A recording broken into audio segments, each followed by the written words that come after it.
corrected absorbed plasma or HC room, it is not corrected. Meaning to say, even if you combine, kasi ito yung tinatawag natin na ano yan, na mixing.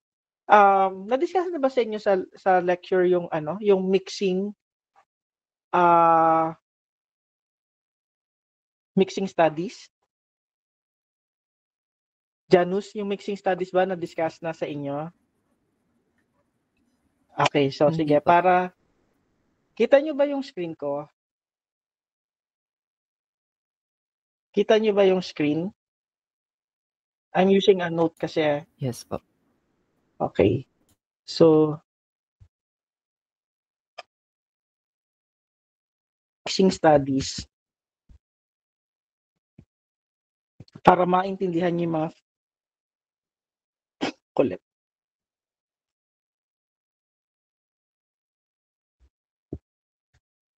And mixing studies. Can you see my screen?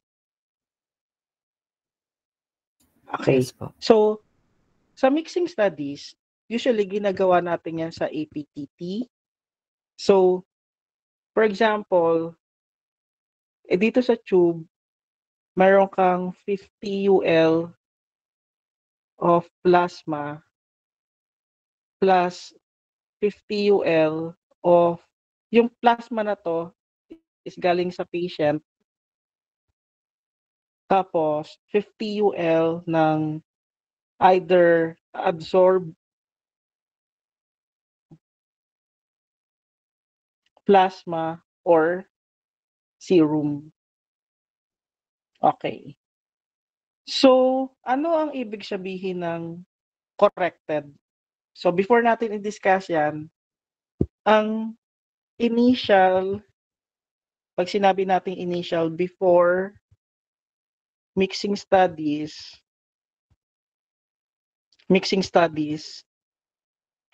ang APTT ng patient is prolonged. Okay. So, during the mixing studies, kung yung prolong naging normal, ang ibig sabihin nun, corrected. Okay? Kapag yung prolong APTT remains prolonged, ang ibig sabihin nun, not corrected. Okay? So, ito yung sinatawag natin na mixing studies. So, usually sa APTT yon. So, kapag yung prolong dati, after adding absorbed plasma or serum, kapag na-correct, ibig sabihin, kapag naging normal, corrected. Kapag hindi naging normal, prolong pa rin, ibig sabihin, not corrected. Okay, so I hope malinaw ha. So ngayon, dito sa H-Man factor, even mag-add ka ng absorbed plasma or HC room, hindi siya corrected. So ibig sabihin, prolong pa rin yung APTT. However, since wala namang bleeding tendencies yung patient, so there is no specific management. Okay. Punta naman tayo sa prekallikrein. Okay? So yung prekallikrein deficiency, okay, is also known as the Fletcher factor deficiency. Again, autosomal recessive siya, meaning to say you are genetically predisposed to have it. So, just like your H-Man deficiency, there's no bleeding disorder. However, the person would still be prone to thrombosis formation. Ano naman yung lab feature? Okay, the lab feature is that the APTT is shortened when you add kaolin. Okay. So, ano ba yung kaolin? Okay. Ito yung tinatawag natin na contact factors. Okay. So, pwedeng kaolin, pwedeng ellagic acid. Okay? So, ang ibig sabihin dito sa prekallikrein, kapag nag-add ka ng glass or contact factors na kaolin, so the APTT would be shortened. So this is one of the characteristics of prekallikrein deficiency. So again, since wala namang bleeding yung patient, so there's no management. Okay. Then high molecular weight kininogen is also known as the Fitzgerald factor. So this deficiency is also known as Fitzgerald factor deficiency. So this is another example of autosomal recessive disorder. So we have to appreciate first, ano ba yung function ng high molecular weight kininogen. So high molecular weight kininogen will facilitate um factor 12 and prekallikrein, and if they are deficient, this will result into a poor contact phase reaction. So if you are going to look again at the function, okay, of the function of high molecular weight kininogen, this will facilitate the activation of prekallikrein, as you can see here. So ano ba yung prekallikrein? Prekallikrein is the precursor of kallikrein.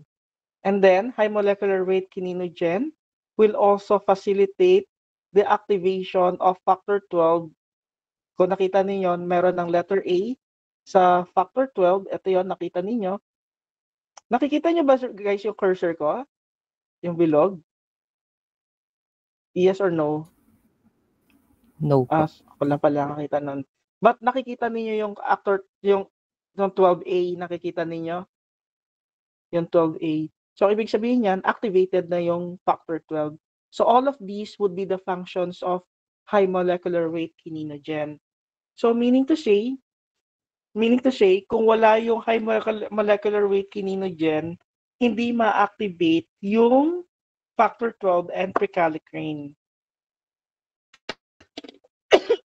Again, wala namang bleeding. So, no bleeding, but the laboratory feature is characterized by prolonged APTT. Okay. And then we also have the factor 11 deficiency. Okay. So again, it's another example of autosomal recessive disorder. Ito ha, para hindi kayo malito, factor 11 is yung hemophilia C. Okay? So it is an example of autosomal recessive disorder. So where does factor 11 activation occurs?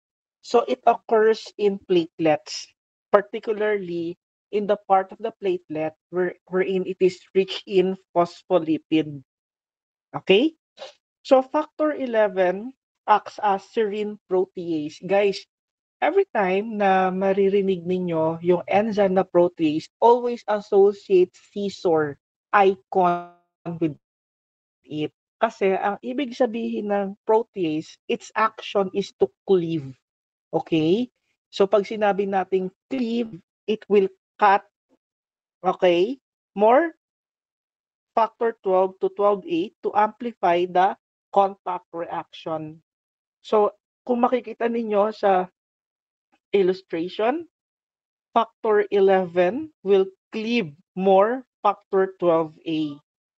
Meaning to say, um, ang intrinsic factor kasi is like a domino effect, no? Starting with high molecular weight kininogen, prekallikrein.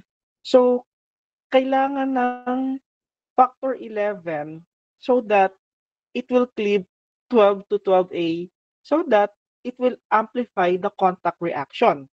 Ngayon, for patients who are lacking with factor 12, for patients who are lacking with factor 12, that patient is expected to have mild bleeding until stress by trauma or surgery. So ano yung mga manifestations ng patients na to?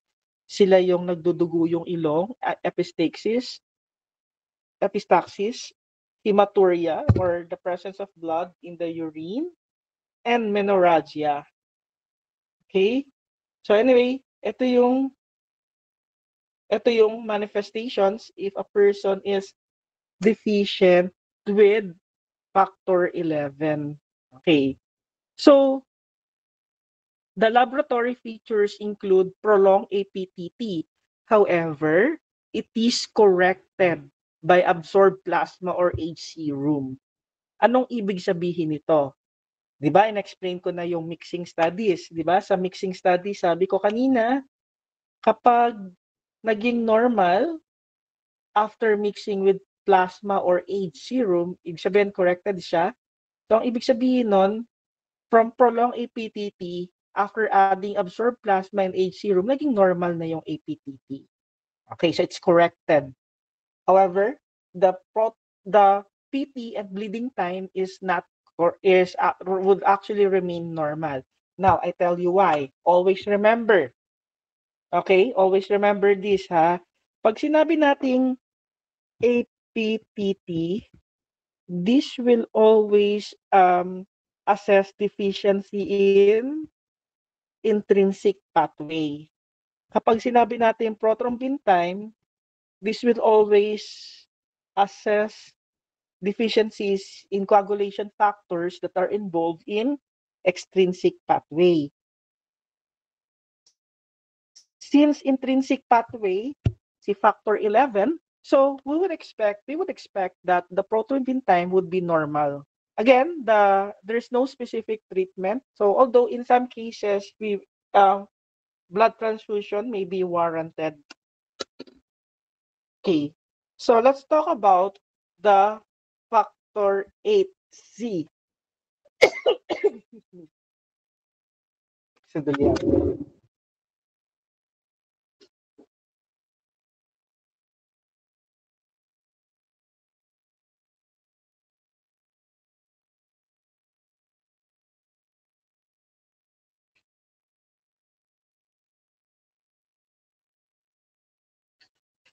Okay. So, factor 8C deficiency. Yung C rito represent a certain component of factor 8. Okay. So, this one is known as the hemophilia A, okay, or the classical hemophilia or a royal disease. Okay. It is an example of X-linked recessive disorder.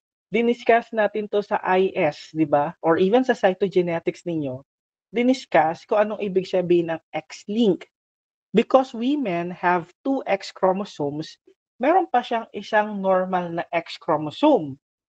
So yung normal na X chromosome will be the one that would be phenotypically expressed. Kaya yung phenotype ng mga babae would appear normal, but they serve as a carrier. Hindi katulad ng mga lalaki, the chromosomes are X and Y. So wala nang extra X chromosomes, okay, ang mga lalaki. So once the X chromosomes has these particular genes, then it will always be manifested sa mga kalalakihan. Okay? So, women are carriers while the one that would manifest phenotypically the disease are the males. So, what are the characteristics of having a defective factor 8C? So, hematoma, palagi may pasa. Hematrosis, palaging there's always bleeding in the knee. Epistaxis, nosebleed, hematuria, GIT, and then of course the one that is very dangerous is the intracranial hemorrhage and post-operative bleeding. So what are the lab features? Prolonged APTT is corrected by adsorbed plasma but not by serum. So meaning to say, in the mixing studies, if you add patient's plasma plus absorbed plasma, if it's corrected, then ibig sabihin, dating prolong yung APTT naging normal. Ibig sabihin, it could be a manifestation of having a factor 8C deficiency. Okay? So, to manage, we have to stop the bleeding. So, replacement of factor 8C by replacement of factor 8C by cryoprecipitate. Okay? So, yung DDAVP, this is also known as the desmopressin. Okay? So, desmopressin. So, ano ba yung desmopressin?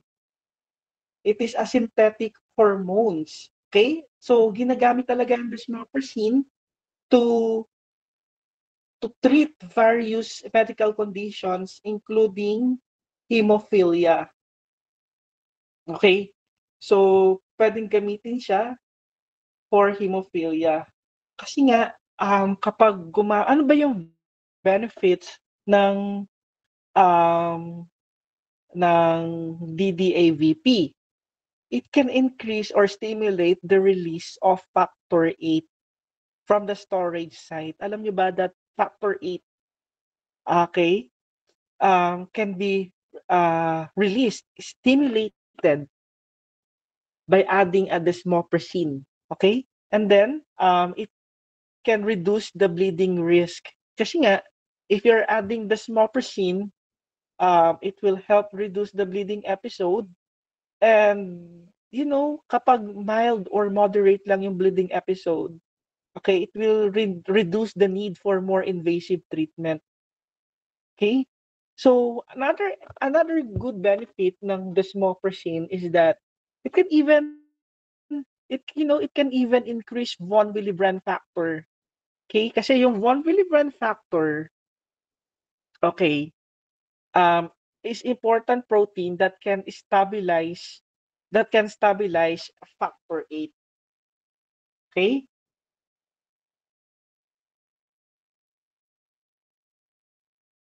So, yun yung importance nung factor 8. Okay. So, you might be wondering, um, bakit ba merong letter C sa factor 8? Okay. Yung factor 8C kasi is a protein. Okay? And it is essential for this particular, sige, sulat ko na lang para mas maalala. So, yung factor 8C, siguro na-discuss na to ni Ma'am Christy sa inyo, but I just want to give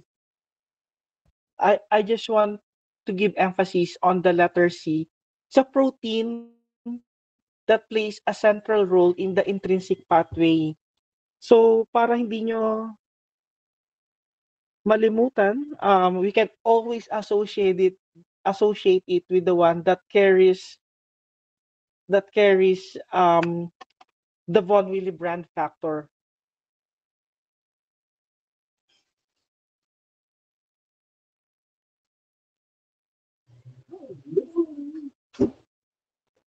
Okay, so but ang true meaning ng factor 8C, so it carries the von Willebrand factor, but factor 8C actually actually refers to the coagulant activity. Okay? So, yun. Coagulation activity. So, that's the reason why nandito sa PowerPoint ninyo. Okay?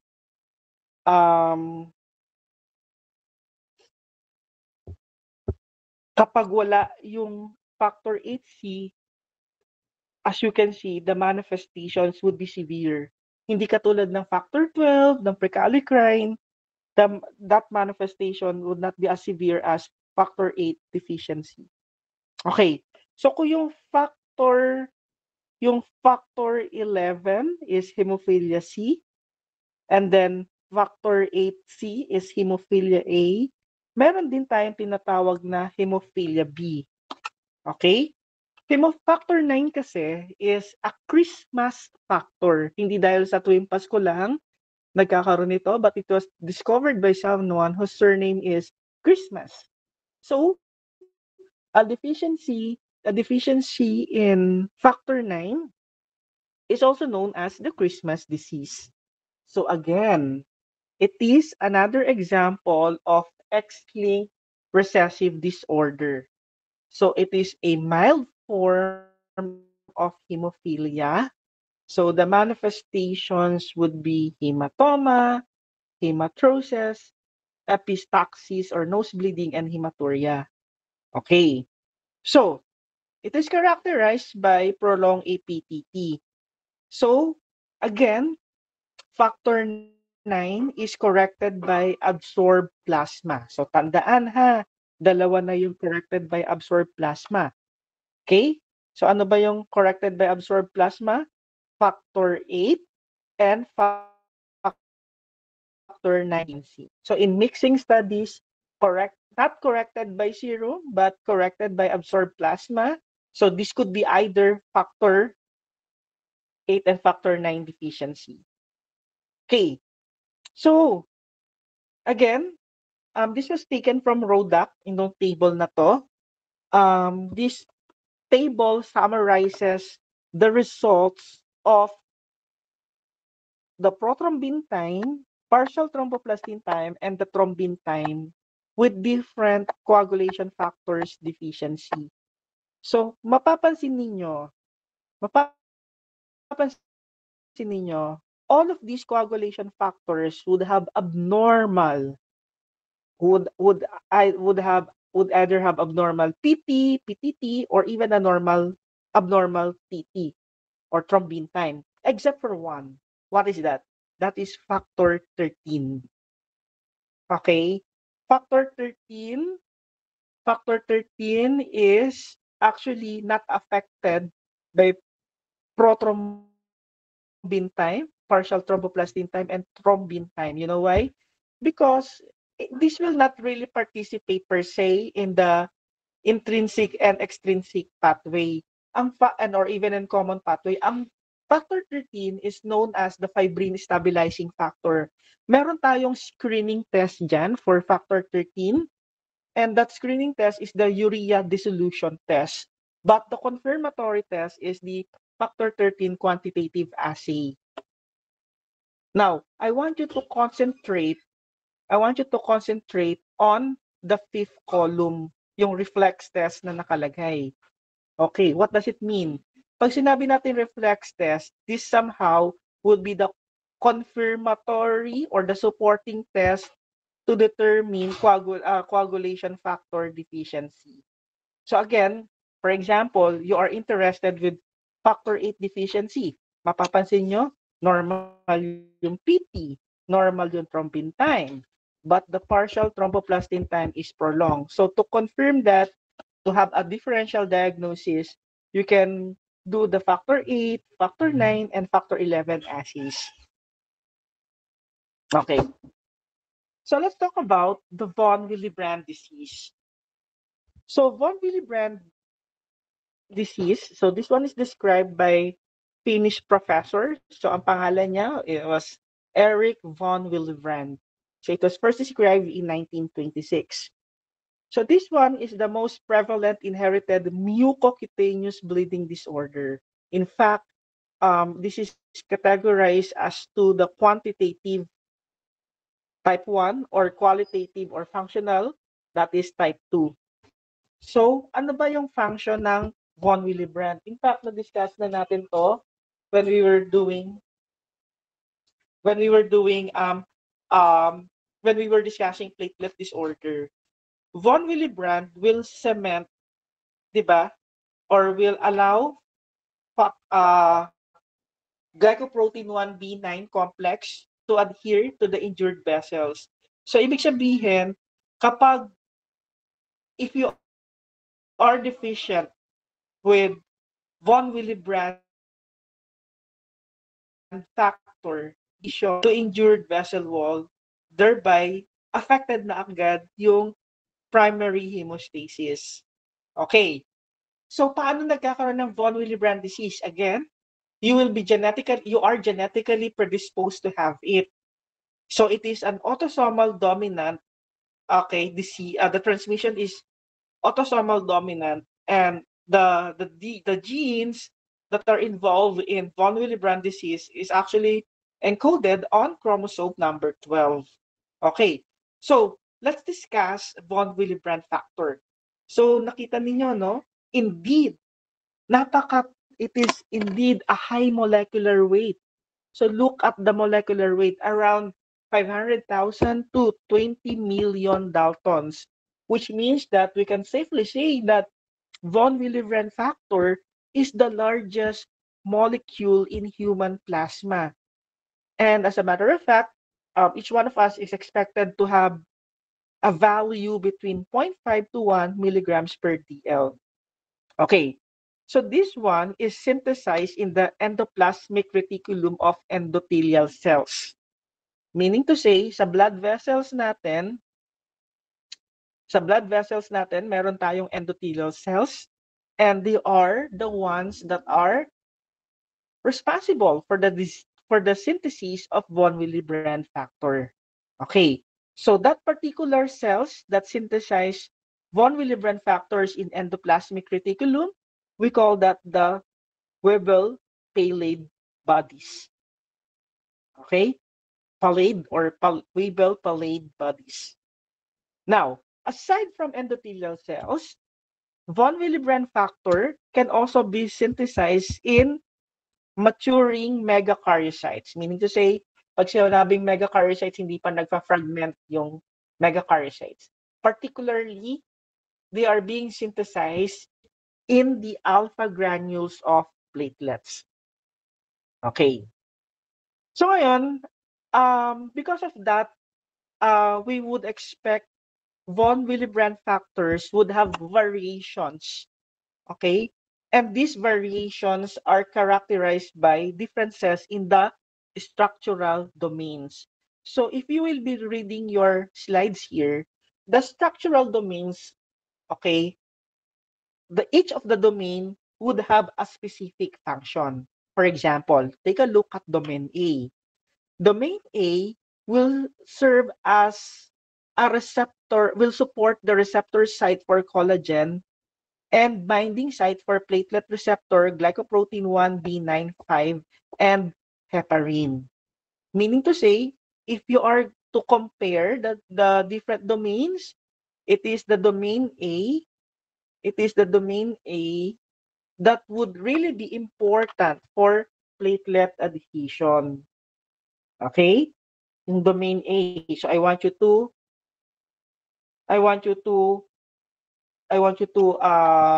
highlight that, no?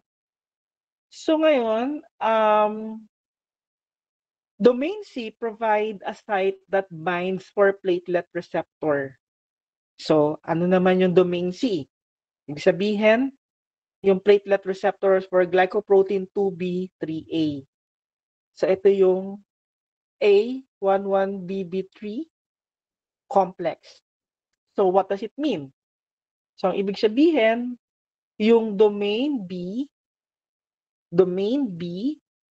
is, domain C is important for platelet aggregation. Again, domain A is important for platelet adhesion. Domain C is important for platelet aggregation. Okay. Domain D, on the other hand, will provide the carrier site for factor 8. So, ang domain D is the one that stabilizes factor 8. So, merong kanya-kanyang function yung each domain. Eh, nasa naman yung domain B? Okay. Well, yung domain B kasi, hindi naman siya nagpe-play ng role sa adhesion, aggregation, and even stabilizing factor 8. Yung domain B is involved in the storage and release of von Willebrand factor from Weibull pallid bodies. Ibig sabihin, sa endothelial cells siya makikita. Kasi Weibull pallid bodies. Okay? So baka sinabi nyo in-skip ko yung domain B. Okay.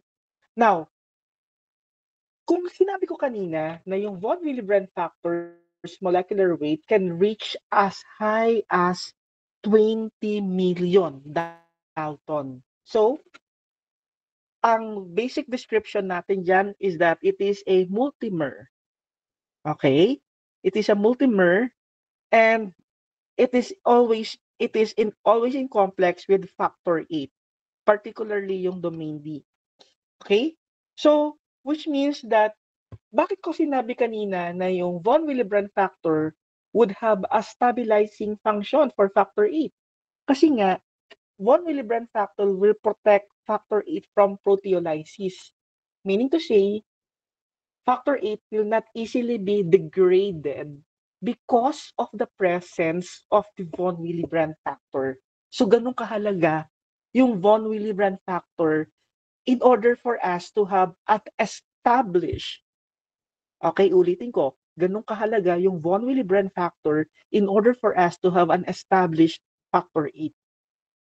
Also, von Willebrand factor will prolong the plasma half-life from few minutes when free to 8 to 12 hours, lalo na when they are bound with von Willebrand factor. So, ibig sabihin yung plus factor 8, mas magtatagal yung half-life niya.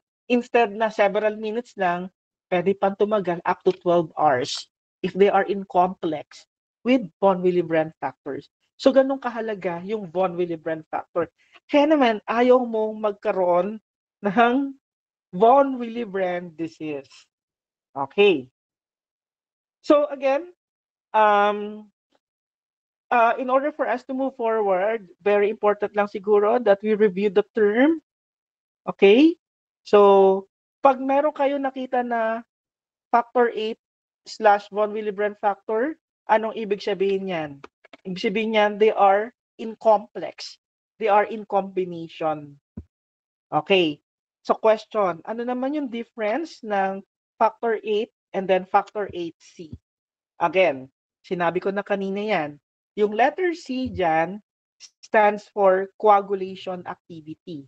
Okay? So pag meron kayo nakita na factor 8C, that means that it is a more specific, it has a more specific role. It is a coagulant activity, and that coagulant activity is measured. Okay? That coagulant activity is measured, okay, in a clot-based factor assay.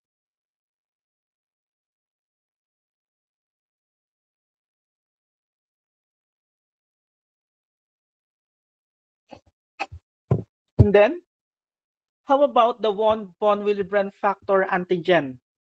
Epitope that is antigenic target for the von Willebrand factor immunoassay.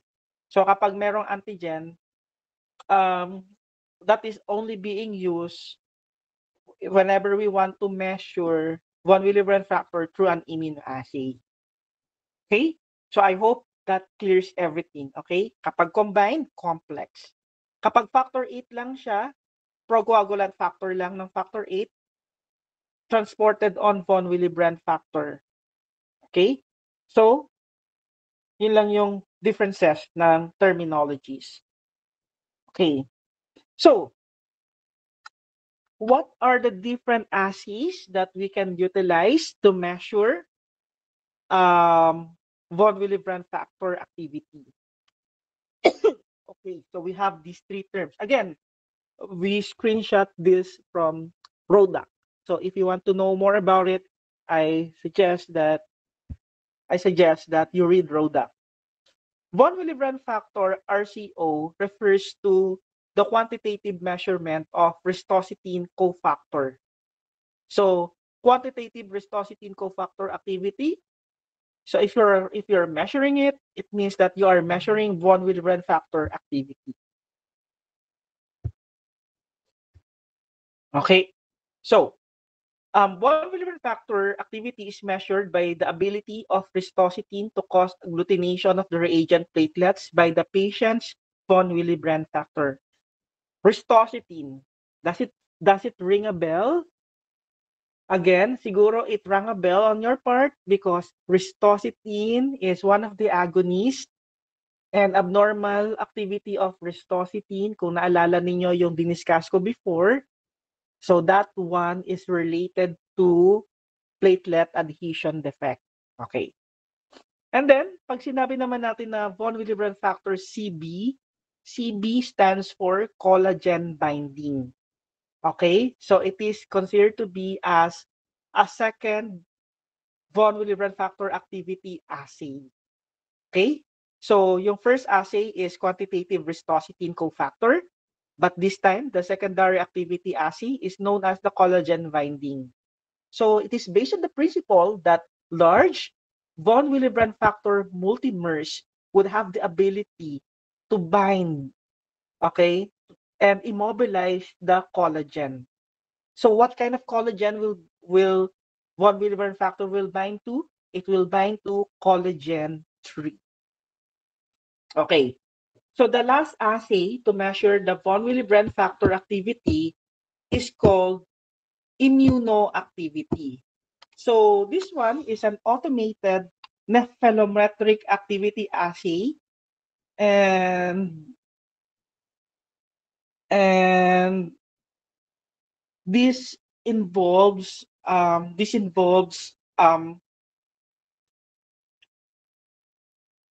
employing latex microparticles and monoclonal antibodies called anti-glycoprotein 1 von Willebrand factor receptor. So yan. So yan yung pagme-measure ng von Willebrand factor activity. Okay. So aside from that, we also have the GP1BR. So ano naman tong GP1BR? So this is another activity assay that employs ristositine-triggered binding of recombinant glycoprotein 1B, and we can use LIA or CLIA, chemoluminescent immunoassay.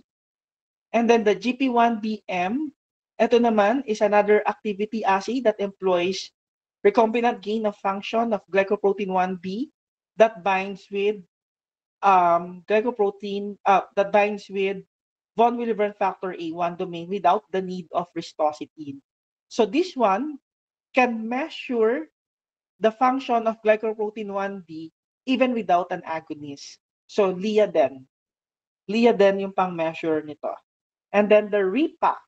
Ito nagpakita ako sa inyo ng animation nito during prelims, ristositine-induced platelet aggregometry.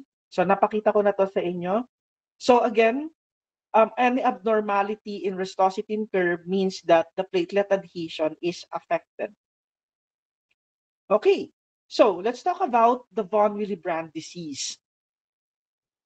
Okay, so there are actually several types of von Willebrand disease. So yung type 1 is a quantitative von Willebrand factor deficiency.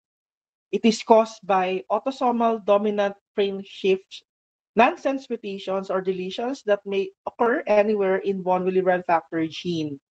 So this accounts for 40 to 70% of all von Willebrand disease cases. And it is characterized by reduced plasma concentrations of all multimers of von Willebrand factor. And since one of the domains can stabilize factor 8, affected din yung value ng factor 8. So, kapag meron type 1 von Willebrand disease ang patient, so this will be characterized by mild to moderate systemic bleeding, menorrhagia, no? And then, we also have the subtype 2B von Willebrand disease. Now, this subtype, hindi siya masyadong common. This only accounts for about 5% of all von Willebrand disease patients. Okay? So, this one is known as the gain of function mutation. And that mutation occurs in A1 domain So yung A1 domain raised the affinity of von Willebrand factor for platelet glycoprotein 1b95 complex. Ibig sabihin again, kapag meron ito, affected yung platelet adhesion. So what will happen is that the high molecular weight von Willebrand multimers, kaya nga, di ba, umaabot ng 20 million yung molecular weights nito, will spontaneously bind with resting platelets. So what will happen is that kapag wala kayong von Willebrand factor, wala kang something that will allow platelet to adhere. So to confirm this, we use RIPA. So again, pag sinabing RIPA, it is restositine-induced platelet agglutination assay. So kapag restositine ang ginamit na agonist, always remember, kapag nandun yung restositine, tapos abnormal yung activity, then affected ang platelet adhesion. Okay. There's another subtype. Ito yung 2M. Okay? So it's another qualitative variant.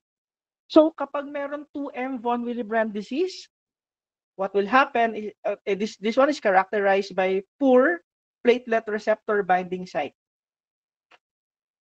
Okay? As characterized by normal multimeric distribution pattern in electrophoresis. Okay. So during immunoassay, you'll be able to discover that there would be discrepancy between the concentration of von Willebrand factor antigen and its activity as measured using the von Willebrand factor restositine cofactor assay despite a normal multimeric pattern. Guys, para hindi kayo pag sinabi nating multimeric pattern, this is a qualitative means of looking at the structure or the molecular weight of von Willebrand factor in electrophoresis. So ang sinasabi lang dito is that normal ay yung electrophoretic pattern ng patient. Normal ang electrophoretic pattern ng patient na may 2M, but there is an abnormality in the concentration of von Willebrand as shown in the VWFAG. Kung naalala ninyo, yung VWFAG, ginawang epitope yung von Willebrand factor in order to measure them in an certain immunoassay. Okay, so that is subtype 2M. Okay, then we also have the subtype N. So, nakakatatlong subtype na tayo, 2B, 2M, and 2N. Bakit siya tinawag na N?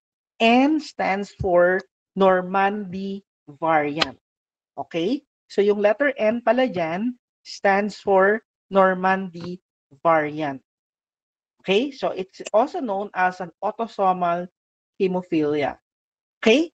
So, again, autosomal hemophilia because the transmission is through an autosomal von Willebrand factor gene, also known as autosomal hemophilia. So, saan nagkaroon ng problema? Sa D-domain.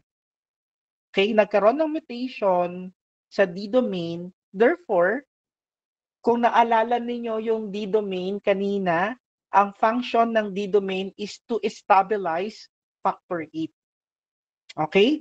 So, kung nagkaroon ng mutation sa D-domain, this will impair the protein's factor 8 binding site function. So, very rare ito. It only accounts for less than 5% of all von Willebrand disease patients. So, yung pinaka-common talaga is yung quantitative von Willebrand disease. So, manifestations is characterized by anatomic hemorrhage, and it results in factor 8 deficiency. Despite having a normal von Willebrand antigen concentration as a result, normal von Willebrand factor activity, and a normal multimeric pattern. So, kapag meron kang 2N, so factor 8 deficiency ang kalalabasan ng patient. Okay. So the third type of von Willebrand disease is the type 3. Type 3 is known as the null allele. Okay, so null allele that that occurs during the gene translation or deletion mutation. So, ang manifestation nito is that there would be a severe bleeding sa mucocutaneous, yung bibig, yung nose. So, severe bleeding and even in other anatomic sites.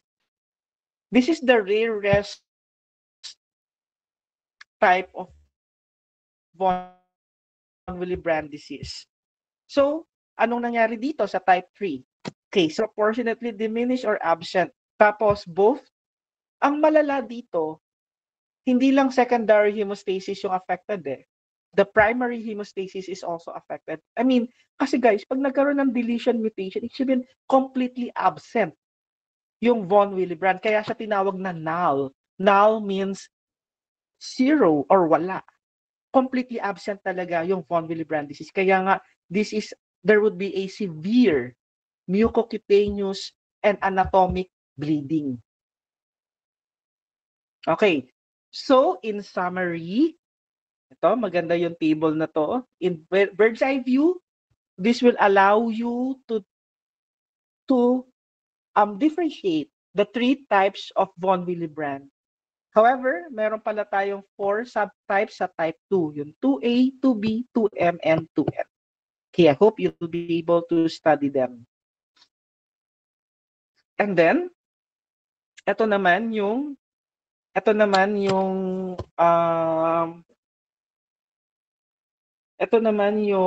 treatment. So, nandyan pa rin yung desmopressin,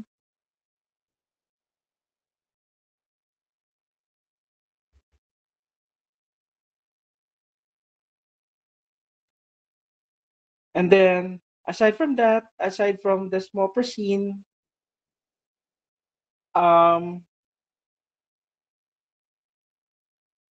nakita niyo yung EACA, hindi Emilio Aguinaldo College yan, ha? Okay, that stands for epsilon aminocaproic acid. Okay? So, sulat ko na lang para hindi kayo malito. So, EA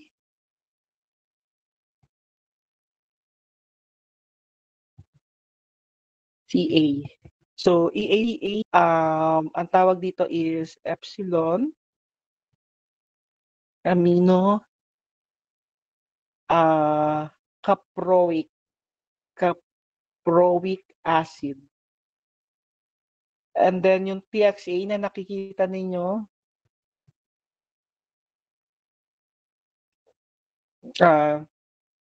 that stands for tranexamic acid. So ano ba sila? Itong dalawang to, they are considered to be as the anti-fibrinolytic agents. So they are considered to be as the anti-fibrinolytic agents, no? Okay, so yun yung, and then as you can see, as you can see, yung type 3 talaga yung pinaka-severe eh. Tingnan nyo. Talagang kailangan bigyan ng factor 8, von Willebrand factor concentrates yung patients. Okay, so let's talk about the extrinsic and common pathways disorders. So the first one that we have here is the factor 7 deficiency. So it's an autosomal recessive trait and characterized by mucocutaneous and soft tissue bleeding. So kapag meron kayong factor 7 deficiency, this is characterized by prolonged prothrombin time. So again, naalala ninyo, prothrombin time assesses extrinsic pathway.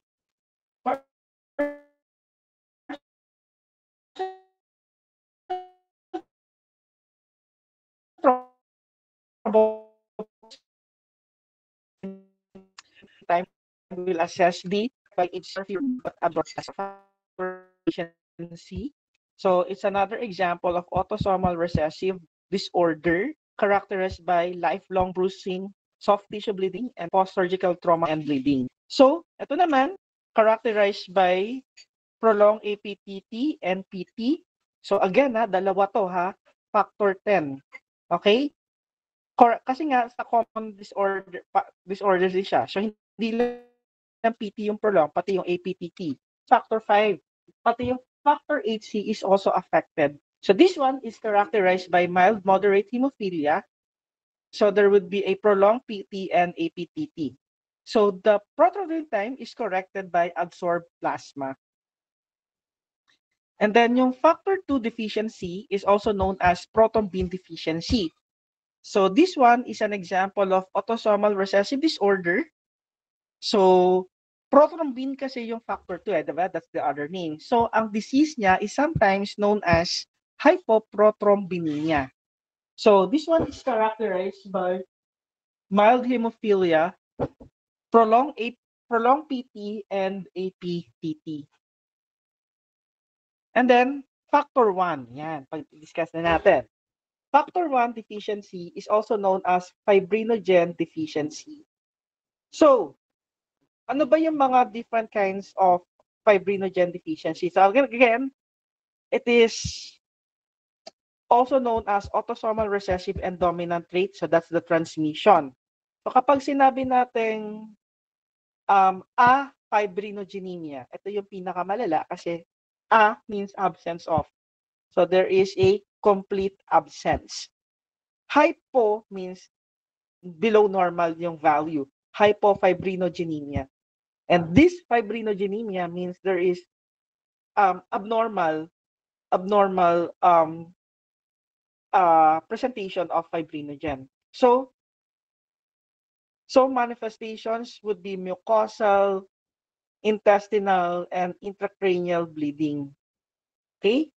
So, bakit ba mahalaga yung fibrinogen? Kung naalala ninyo sa coagulation, thrombin will convert fibrinogen into a fibrin. And the formation of fibrin is important to stop the bleeding. So kapag meron tayong fibrinogen deficiency, so ito yung mga pwedeng mangyari, no? Inability to submit to proteolysis by thrombin. So ibig sabihin, hindi siya kayang i-convert into fibrin by thrombin. Abnormal polymerization, abnormal reactivity, and persistence of fetal fibrinogen, which doesn't have, of course, a true function kapag fetal fibrinogen. So, there is a variable PT and APTT, and this can be corrected by addition of fibrinogen reagent. There is one particular enzyme na galing sa genome ng snake. Ito yung reptilase.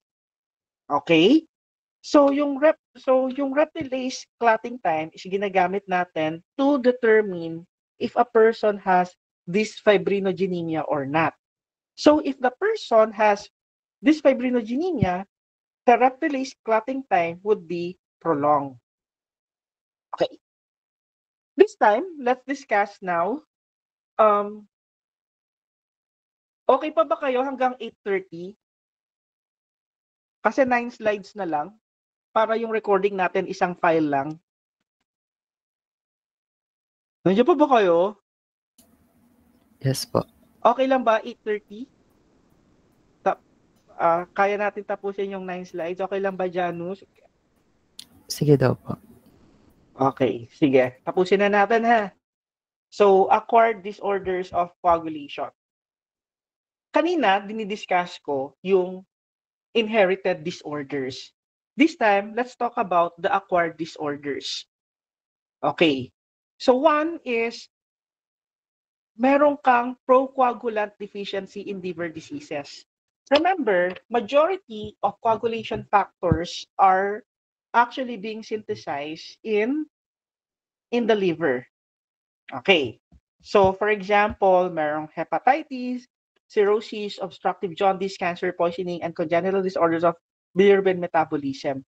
So, ito yung tinatawag natin na procoagulant deficiencies because of the liver disease. So, paano natin masasabi na procoagulant deficiency? If the factor of a certain coagulation factor falls below 40 units per deciliter, that is already considered as a procoagulant deficiencies. So, we have different clusters or categories of coagulation factors. Okay?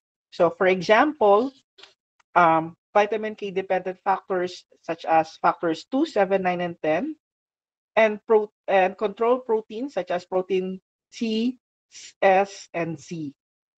And then if you are deficient in factor 7, that also counts as procoagulation deficiency and factor 5 deficiency. So among the coagulation factors that I've mentioned here, it is factor 5 that is considered to be as the more specific marker of liver disease. So if you have a liver disease, coagulation factors are affected. So that's the bottom line here. So this one is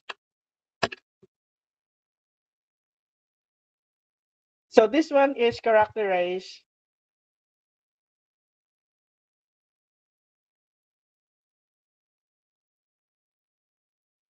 characterized by prolonged prothrombin time. So sensitive to factor 7 activity, prolonged in mild liver disease, and sensitive early marker. Okay.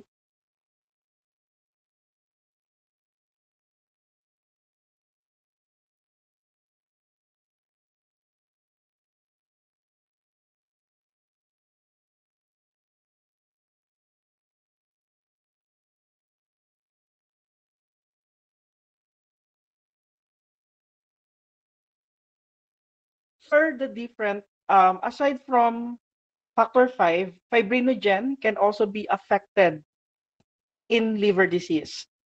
So fibrinogen is considered to be as just like your CRP. Fibrinogen is also considered to be as an acute phase reactant.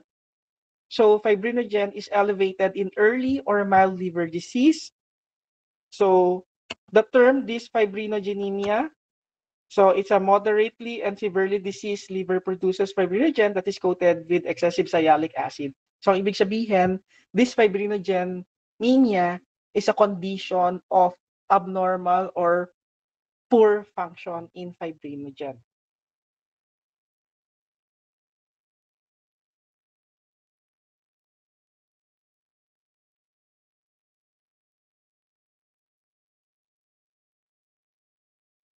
Okay, so in this case, it is characterized by prolonged PT and prolonged thrombin time and replicase clotting time. So the level of fibrinogen is less than 100 milligrams per deciliter. So kapag ganito na yung level ng fibrinogen, it is also considered as the end-stage liver disease and it is a marker of liver failure. So kapag meron liver failure, wow, it's a red flag. So it could be fatal on the part of the patient. Okay. So another acute phase reactants are the von Willebrand factors, factor 7 and 13. So these components can also be affected in liver disease. So affected in such a way that it could be normal or increased in mild to moderate liver disease. If a person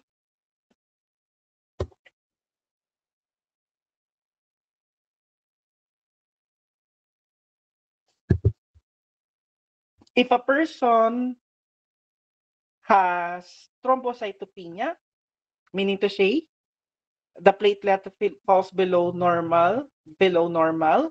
So it's another consequence of liver disease. And the reason for that is increased sequestration. So mabilis yung turnover niya ng platelets sa reticuloendothelial system and decreased survival in plasma. Okay.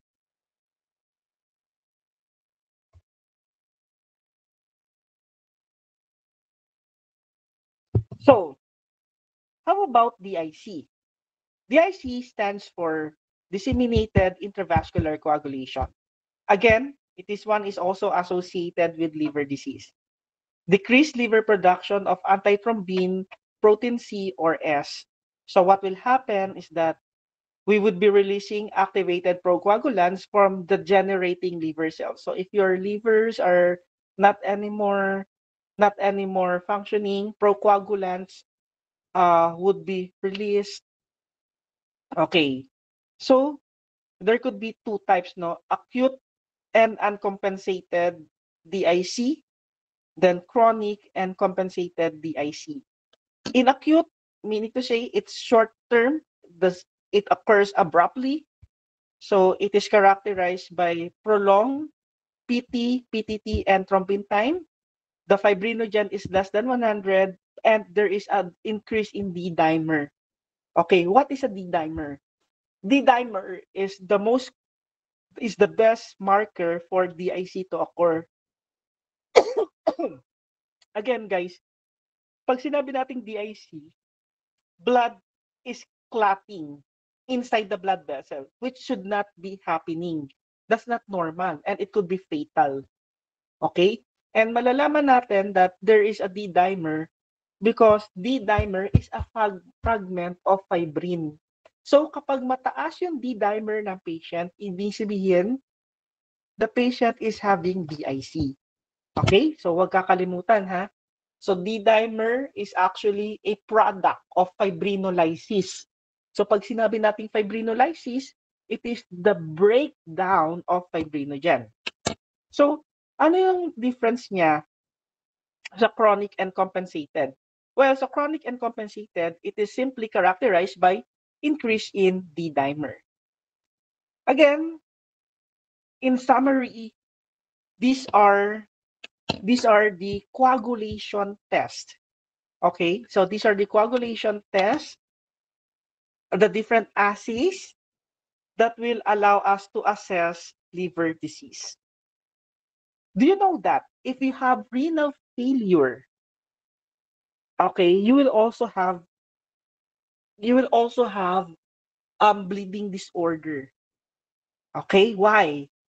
Chronic renal failure can result to platelet dysfunction, meaning to say, you will have mild to moderate mucocutaneous bleeding. So yung principle here is that platelets are coated with guanidinosynic acid or phenolic compounds. And this particular guanidinosynic acid or phenolic compound will cause platelet to have its inability to adhere or to aggregate with one another. So, ibig sabihin, hindi natin ma-achieve yung primary hemostasis because of the guanidinosynic acid and other phenolic compounds. So, chronic renal failure, therefore, is characterized by anemia and thrombocytopenia. Is it fatal? Yes. Lalong-lalo na kapag nagkaroon na ng triads. Ano yung triads na sinasabi ko? DIC. So, ibig sabihin, nagkaklat na sa loob ng blood vessel. HUS, hemolytic uremic syndrome. Okay, so nahihemolize na yung red cells. And PTP, thrombosis thrombocytopenic purpura. Okay, so the fibrin will be deposited in the renal microvasculature, and this will now reduce the glomerular filtration. So dito na nagkakaroon ng renal failure.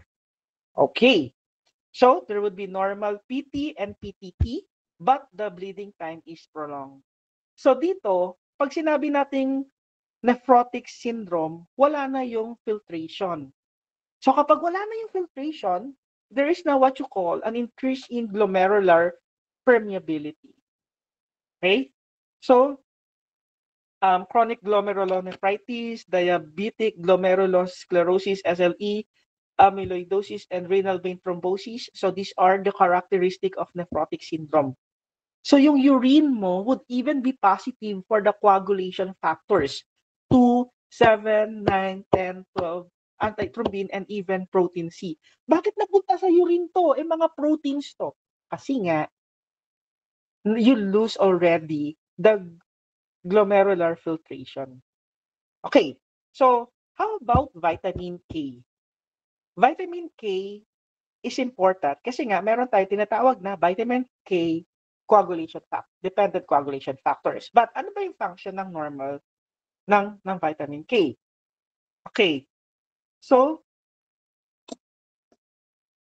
if you are deficient with vitamin K, it could be that there is something wrong with the biliary duct So baka nagkaroon ng obstruction or hindi mo kayang ma-absorb yung vitamin K sa diet mo because of the fat malabsorption or chronic diarrhea.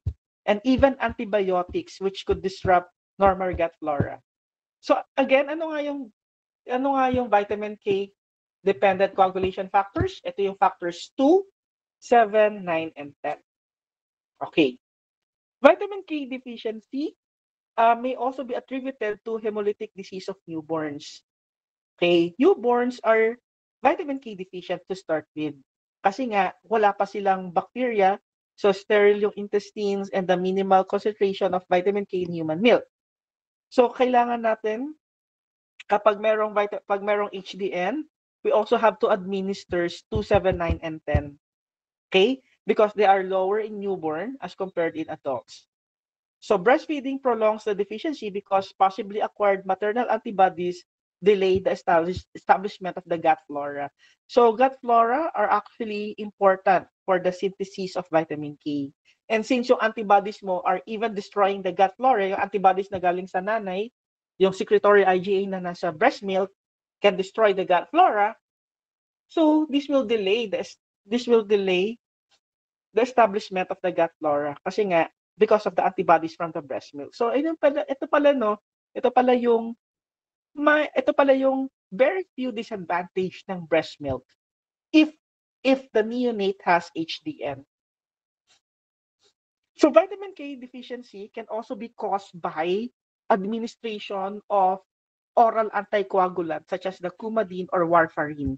So tandaan, Coumadin and warfarin, these are examples of oral anticoagulant. Kasi yung Coumadin or warfarin can interrupt gamma carboxylation of cycle of coagulation factors. So what will happen is that the liver will release dysfunctional des gamma carboxyl factors. Okay? So ang marirelease ng liver natin ay yung abnormal na factor 2, 7, 9, and 10, protein C, S, and Z. So because abnormal yung coagulation factors na to, hindi yung normal, so a person is expected to have moderate to severe hemorrhage because of the lack of functional K-dependent factors. So laboratory features include prolonged PT and PTT. However, this could be corrected by absorbed plasma, decrease in factors 2, 7, 10, and 7, 9, 10, and 2. And then, some patients are in heparin therapy. So, may mga patient na nag-heparin therapy. So, this is administered intravenously. So, sino ba yung nag-heparin therapy? Siguro yung may mga, yung iba may varicose vein or iba may open heart surgery. So, talaga heparin therapy. So, this is the most common intravenous anticoagulant and being synthesized in the liver as well, kaya nga siya tinawag na heparin. However, yung half-life niya is up to 3 hours only. Okay. The acid mucopolysaccharide, okay, in this anticoagulant is antithrombin 3. Meaning to say, it will inhibit serine protease. And pag na-inhibit yung serine protease, then this will prevent proper or normal coagulation. Okay, so that ends. So pasalamat tayo kay Ma'am Christy sa kanyang very comprehensive na PowerPoint presentation, and that ends our discussion. So I was able to record it. So maybe I can send the link